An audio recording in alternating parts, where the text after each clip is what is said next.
সুপ্রভাত বন্ধুরা, আজ হলো 15 জুলাই 30 আষাঢ় মঙ্গলবার। আজকের সকালের বিশেষ বিশেষ খবরগুলি হলো: বিরাট সুখবর, গ্রামাঞ্চল এবং প্রত্যন্ত অঞ্চলের মানুষ যাতে সহজে পাসপোর্ট তৈরি করতে পারেন, এর জন্য পাসপোর্ট সেবা মোবাইল ভ্যান চালু। বিস্তারিত থাকবে প্রতিবেদনে। কচুরি সিঙ্গারায় কতটা তেল, ভাজা খাবারে চিনি কতটা, জানানোর জন্য নির্দেশ কেন্দ্রের। ওভারলোডেড লরি ডাম্পারের দৌরাত্ম্য ঠেকাতে এবার গ্যাস কাটার নিয়ে লরি ডাম্পারের অতিরিক্ত বডি কেটে ফেলবে পরিবহন বিভাগ, জানালেন বরাকের 2 মন্ত্রী। দীর্ঘ 55 দিন পর আজ খুলছে কাটিগড়া বদরপুর গেমন সেতু।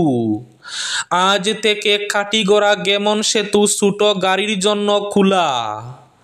শিলচরের গুরুচরণ কলেজ বিশ্ববিদ্যালয়ে উন্নীত হওয়ার পথে আরও এক ধাপ এগোলো। শিলচর গুরুচরণ বিশ্ববিদ্যালয়ের উপাচার্য হলেন অধ্যাপক নিরঞ্জন রায়। লামডিং বদরপুর সেকশনে ট্রেন চলাচল অব্যাহত। মোপা দিয়াকু অংশের পাহাড়ি বড় চ্যালেঞ্জ রেল বিভাগের কাছে। বিস্তারিত থাকবে প্রতিবেদনে। এক ভয়ঙ্কর তথ্য, সাধুদের বেশে ছদ্মবেশে হিন্দুদের প্রতারণা। উত্তরাখণ্ডে অভিযান, গ্রেফতার 170 বাংলাদেশি। প্যাকেটজাত খাবারে হেলথ স্টার রেটিং নয়, সরাসরি সতর্কীকরণ লেবেল থাকতে হবে। কেন্দ্রকে সুপ্রিম কোর্টের নির্দেশ। শিলচর পুর নিগম বুটে যে কোনো ওয়ার্ড থেকে হওয়া যাবে প্রার্থী। সামগ্রী বিতরণ, বুট গণনা আইএসবিটিতে। আগামী বছর থেকে রামকৃষ্ণনগর গম্ভীরা মডেল কলেজে পাঠদান, জানালেন সাংসদ কৃপানাথ মালা। পুজোর আগেই কাটিগড়ার 42টি রাস্তার কাজ শুরু হবে। এর জন্য মঞ্জুর হয়েছে 30 কোটি 22 লক্ষ টাকা, জানালেন বিধায়ক কমলাক্ষ দেব পুরকায়স্থ। অব্যাহত রয়েছে শ্রীভূমি তথা করিমগঞ্জ শহরের উচ্ছেদ অভিযান। অভিযান চলল শহরের এওসি পয়েন্ট থেকে রেলগেট পর্যন্ত এবং থাকবে আজকের বরাক উপত্যকার 3 জেলার আবহাওয়ার খবর। তাহলে বিস্তারিত খবরে যাওয়ার আগে অবশ্যই ভিডিওটিতে একটি লাইক করে চ্যানেলটি সাবস্ক্রাইব করে পাশের বেল আইকনটি বাজিয়ে রাখবেন এবং ফেসবুক পেজটি ফলো করে ভিডিওটি অবশ্যই শেয়ার করবেন যাতে সঠিক তথ্যগুলো সবার কাছে পৌঁছাতে পারে। এবার শুনুন আজকের খবরগুলির বিস্তারিত। প্রথম খবর, বিরাট সুখবর, উত্তর পূর্বাঞ্চলের জন্য পাসপোর্ট সেবা মোবাইল ভ্যান উদ্বোধন। পাসপোর্ট সেবা আপনার দ্বারে কর্মসূচির অধীনে দেশের বিদেশ মন্ত্রক উত্তর পূর্বাঞ্চলের জন্য পাসপোর্ট সেবা মোবাইল ভ্যান চালু করেছে। গ্রামাঞ্চল এবং প্রত্যন্ত অঞ্চলের মানুষ যাতে সহজে পাসপোর্ট তৈরি করতে পারেন, এই লক্ষ্য নিয়ে সরকার এমন উদ্যোগ নিয়েছে। গৌহাটি বিশ্ববিদ্যালয়ে আয়োজিত এক অনুষ্ঠানে এই কর্মসূচির উদ্বোধন করেন পাসপোর্ট সেবা প্রজেক্টের যুগ্ম সচিব তথা chief passport officer doctor K J. Srinivas. এই কর্মসূচির আওতায় মোবাইল ভ্যান সার্ভিস চালু করা হবে গ্রাম এবং প্রত্যন্ত অঞ্চলে। নাগরিকরা যাতে সহজে পাসপোর্টের জন্য আবেদন দাখিল করতে পারেন এবং এ সম্পর্কিত পরিষেবা পান, এর জন্য নিয়োজিত থাকবে মোবাইল ভ্যান। বর্তমানে গৌহাটি আরপিওর অধীনে উত্তর পূর্বাঞ্চলের 6টি রাজ্যে রয়েছে 6টি পাসপোর্ট সেবা কেন্দ্র এবং 19টি পোস্ট অফিস পাসপোর্ট সেবা কেন্দ্র। Doctor K J. শ্রীনিবাস বলেন, মোবাইল ভ্যান হচ্ছে ওয়ান স্টপ শপ, যেখানে আবেদনকারীরা আবেদন দাখিলের জন্য সব প্রক্রিয়া সম্পন্ন করতে পারবেন। তিনি জানান, বর্তমানে সারা দেশে 37টি আরপিতে একটি করে মোবাইল ভ্যান থাকবে। পরবর্তীতে 2টি বা 3টি করে মোবাইল ভ্যান দেওয়া হবে। পাসপোর্ট পরিষেবা অধিক সহজ, সুচারু এবং নাগরিক কেন্দ্রিক করে তুলতে বিদেশ মন্ত্রক এই কর্মসূচি চালু করেছে। দীর্ঘ ৫৫ দিন পর আজ খুলছে বদরপুর কাটিগড়া গেমন সেতু। আজ থেকে গেমন সেতু ছোট গাড়ির জন্য খোলা। পাক্কা ৫৫ দিন পর খুলছে বরাক উপত্যকার জীবনকে বাইরের দুনিয়ার সঙ্গে জুড়ে দেওয়া বদরপুর ঘাটের গেমন সেতু। আজ মঙ্গলবার দুপুর থেকে হালকা এবং মাঝারি যানবাহন চলাচলের জন্য খুলে দেওয়া হচ্ছে গেমন সেতু। তবে বলা হয়েছে পরীক্ষামূলকভাবে আজ মঙ্গলবার থেকে হালকা এবং মাঝারি যান চলাচল করলেও দুদিন পর ফের ৮ ঘন্টার জন্য গেমন সেতু বন্ধ রাখা হবে। এরপরই নিয়মিতভাবে সব ধরনের যান চলাচলের জন্য সেতু খুলে দেওয়া হবে। মোদ্দা কথা হলো, প্রথম দুদিন ইঞ্জিনিয়াররা দেখে নিতে চান সংস্কারে কোনো ফাঁক ফোকর রয়ে গেছে কিনা। এ ব্যাপারে নিশ্চিন্ত হওয়ার পরেই তারা ভারী যানবাহনকে সেতু পারাপারে ছাড়পত্র দিয়ে দেবেন। লামডিং বদরপুর সেকশনে ট্রেন চলাচল অব্যাহত। মুপা দিয়াকু অংশের পাহাড় লাইনই বড় চ্যালেঞ্জ রেল কর্তৃপক্ষের কাছে। সোমবারও লামডিং বদরপুর সেকশনে স্বাভাবিকভাবে চলাচল করেছে যাত্রী ট্রেন। তবে 10-51/1 থেকে 2 কিলোমিটারে অংশ দিয়ে যাত্রী ট্রেনগুলো পার হওয়ার সময় সর্বোচ্চ সতর্কতা অবলম্বন করা হচ্ছে। প্রতিটি যাত্রী ট্রেন পার হওয়ার পর ট্র্যাকের পয়েন্ট সহ বার সাইন গজ লেভেল পরীক্ষা করা হচ্ছে। এসব করা হচ্ছে যাত্রী ও ট্রেনের সম্পদ সুরক্ষার জন্য। এদিকে বর্তমানে সংস্কার কাজ চলার পাশাপাশি মুপা দিয়াকুর মধ্যে 51/1 থেকে 2 কিলোমিটার অংশ দিয়ে ট্রেন চলাচল অব্যাহত রাখতে বদ্ধপরিকর এনএফ রেল। ট্রেন চলাকালীন মাঝে মধ্যে রেল ইঞ্জিনের ভাইব্রেশনের উপর থেকে মাটি ও পাথর গড়িয়ে ট্র্যাকে পড়ছে। পুরো 24 ঘন্টার মধ্যে 12 ঘন্টা ট্রেন চালানো হচ্ছে। কচুরি সিঙ্গারায় কতটা তেল, ভাজা খাবারে চিনি কতটা জানানোর জন্য নির্দেশ কেন্দ্রের। কচুরি থেকে শুরু করে সিঙ্গারা বা ফ্রেঞ্চ ফ্রাইস সহ যে কোনো ভাজা খাবারে কতটা পরিমাণে তেল এবং চিনি ব্যবহার করা হয়েছে তা জানানোর নির্দেশ দিল কেন্দ্রীয় সরকার। স্থূলতার সঙ্গে লড়াই করতেই নেওয়া হলো এমন সিদ্ধান্ত। কেন্দ্রীয় স্বাস্থ্য মন্ত্রকের তরফে অন্য সমস্ত মন্ত্রক থেকে শুরু করে কেন্দ্রীয় প্রশাসনের বিভিন্ন বিভাগকে এই নির্দেশের কথা জানিয়ে চিঠি পাঠানো হয়েছে।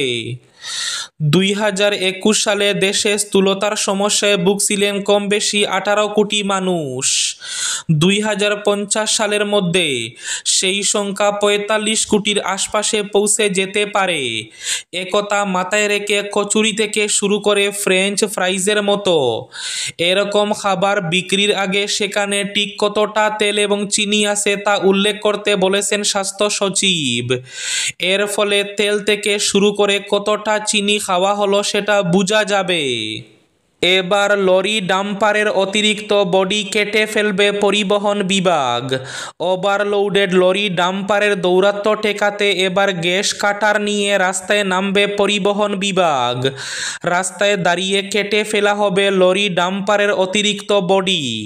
সোমবার এমনটা জানালেন বরাকের 2 মন্ত্রী কৌশিক রায় ও কৃষ্ণেন্দু পাল। জেলা আয়ুক্ত, পরিবহন আধিকারিক ও পুলিশ সুপারকে নিয়ে বৈঠক করে এমন সিদ্ধান্ত গ্রহণ করা হয়েছে বলে জানিয়েছেন মন্ত্রীরা। মন্ত্রী কৃষ্ণেন্দু পাল জানান, সরকারের নিয়মনীতি অমান্য করে ওভারলোডেড গাড়ির লাগাম টানতে এবার কঠোর সিদ্ধান্ত গ্রহণ করা হয়েছে। শিলচর পুর নিগম বুট, যে কোনো ওয়ার্ড থেকে হওয়া যাবে প্রার্থী। শিলচরের প্রথম পুর নিগম নির্বাচনে যারা প্রার্থী হতে চাইছেন বিভিন্ন রাজনৈতিক দল থেকে কিংবা নির্দল হিসাবে, তাদের জন্য সুখবর। নিগমের 42টি ওয়ার্ডের মধ্যে ইচ্ছুকরা যে কেউ যে কোনো ওয়ার্ড থেকে প্রতিদ্বন্দ্বিতা করতে পারবেন। পুর নিগম নির্বাচনকে সামনে রেখে সোমবার শিলচরে এসে বৈঠক করে এই সিদ্ধান্ত নিয়েছেন রাজ্যের মুখ্য নির্বাচন আধিকারিক রঞ্জন শর্মা। শিলচরের প্রস্তাবিত পুর নিগমের ডিলিমিটেশন অনুযায়ী নতুন যে ওয়ার্ড এলাকা ভাগাভাগি হয়েছে, এতে যার বাড়ি কিংবা বাড়াবাড়ি যে ওয়ার্ডে থাকুক না কেন, তিনি চাইলে অন্য যে কোনো ওয়ার্ডে প্রার্থী হতে পারবেন। শিলচরের গুরুচরণ কলেজ বিশ্ববিদ্যালয়ে উন্নীত হওয়ার পথে আরও এক ধাপ এগোল। এবার গুরুচরণ বিশ্ববিদ্যালয়ের উপাচার্য হিসাবে নাম ঘোষণা করা হলো অর্থনীতির অধ্যাপক নিরঞ্জন রায়কে। সোমবার এক স্যান্ডেলে একথা জানিয়েছেন রাজ্যের শিক্ষামন্ত্রী ডক্টর রনোজ পেগু। ইতিমধ্যে যে কয়টি কলেজকে রাজ্য বিশ্ববিদ্যালয়ে উন্নীত করা হয়েছে সেগুলোরও উপাচার্যের নাম এক স্যান্ডেলে জানিয়েছেন পেগু।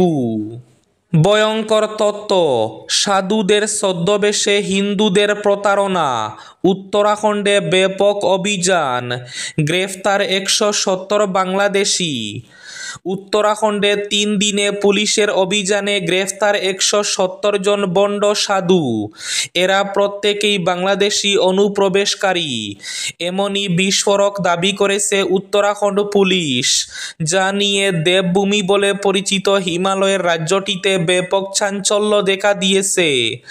জানা গিয়েছে উত্তরাখণ্ডে ব্যাপক হারে ছড়িয়ে গিয়েছে বন্ড সাধু সন্তরা।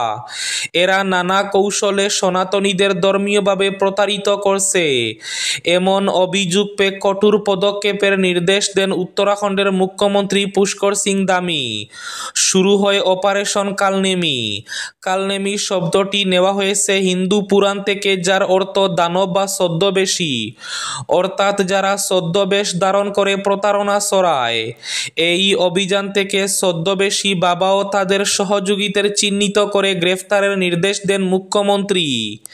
এরপরে উত্তরাখণ্ড পুলিশ ব্যাপক অভিযান চালিয়ে 3 দিনের অভিযানে মোট 170 ছদ্ম বাবাকে আটক করে।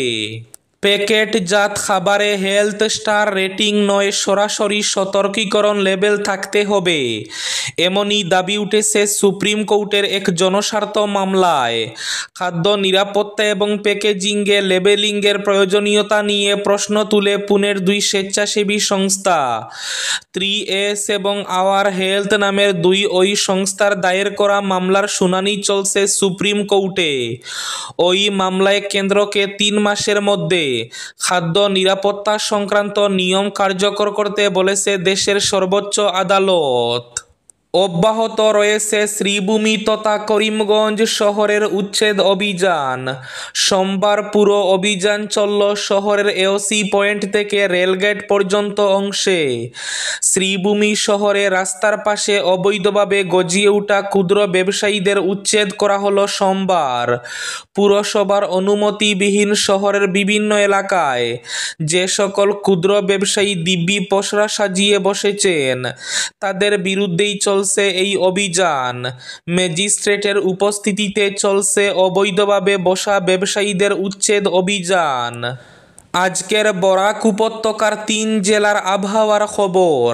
আজ বরাক উপত্যকার 3 জেলার আকাশ মেঘলা থাকার পূর্বাভাস।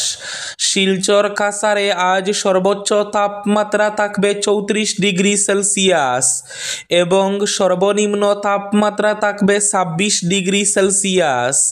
শ্রীভূমি জেলায় আজ সর্বোচ্চ তাপমাত্রা থাকবে 34 ডিগ্রি সেলসিয়াস এবং সর্বনিম্ন তাপমাত্রা থাকবে 25 ডিগ্রি সেলসিয়াস। হাইলাকান্দি জেলায় আজ সর্বোচ্চ তাপমাত্রা থাকবে 34 ডিগ্রি সেলসিয়াস এবং সর্বনিম্ন তাপমাত্রা থাকবে 26 ডিগ্রি সেলসিয়াস। এবার শেষ খবরটি। আগামী বছর থেকে রামকৃষ্ণনগর গম্ভীরা মডেল কলেজে পাঠদান, জানালেন সাংসদ কৃপানাথ মালা। আগামী বছর থেকেই পড়াশোনা শুরু হবে গম্ভীরার দীনদয়াল উপাধ্যায় আদর্শ কলেজে। সোমবার কলেজ ঘুরে দেখে এই ঘোষণা দেন সাংসদ কৃপানাথ মালা। সাংসদের এই ঘোষণায় খুশি এলাকার শিক্ষানুরাগী মহল। উল্লেখ্য, গম্ভীরায় প্রায় 10 কোটি টাকা খরচ করে ওই মডেল কলেজটি নির্মাণের কাজ সম্প্রতি শেষ হয়েছে। সাংসদ কৃপানাথ মালার হাত ধরে কলেজটির ভিত্তিপ্রস্তর স্থাপন হয়েছিল। এই ছিল আজকের সকালের বিশেষ খবরগুলি। ভিডিওটি অবশ্যই লাইক করে শেয়ার করে দেবেন।